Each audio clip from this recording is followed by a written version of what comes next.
Noël approche, les cadeaux sont déjà dans les esprits, mais d'où est-ce que ça vient cette tradition de Noël? Comme vous vous en doutez, la fête chrétienne célèbre la naissance de Jésus, le 25 décembre. Mais cette date et les rites qui accompagnent Noël, c'est le résultat d'un long mélange entre tradition païenne et tradition chrétienne. En fait, bien avant l'ère chrétienne, les civilisations célébraient le solstice d'hiver, le moment où les jours commencent à rallonger. Les Romains, eux, fêtaient les Saturnales avec des banquets et des échanges de cadeaux, tandis que les cultures germaniques et nordiques, c'était la fête de Yule qui honorait le soleil avec des rituels autour du feu. Avec l'expansion du christianisme à partir du IVe siècle, toutes ces pratiques, elles ont été intégrées à la liturgie chrétienne. Et le choix du 25 décembre, il est attribué à Constantin, qui venait de se convertir au christianisme, ce qui coïncide avec le Dies Natalis Solis Invicti, la fête du dieu solaire Mitra, et ça permettait en gros de symboliser Jésus comme la vraie lumière du monde. Au fil des siècles, Noël va s'enrichir de nouveaux symboles, par exemple le sapin, qui est issu de traditions païennes, va devenir l'arbre de vie chrétien. Les échanges de cadeaux, eux, évoquent les présents des mages, et le Père Noël va s'inspirer de Saint Nicolas,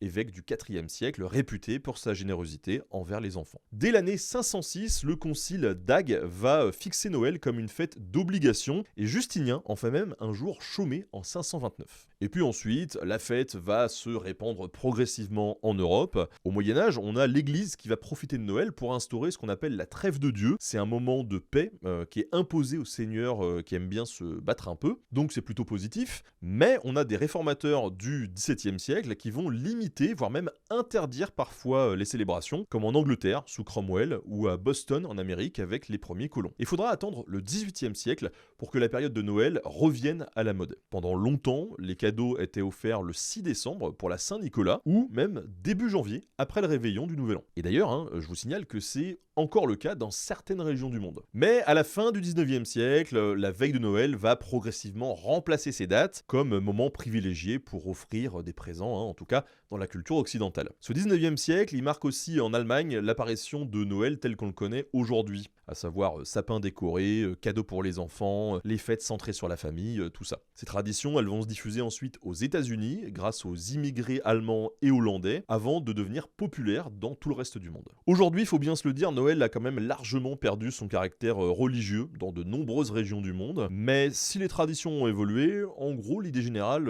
reste la même, c'est un moment pour se retrouver en famille et échanger des cadeaux. Donc tout ce que j'ai à vous dire, c'est joyeux Noël.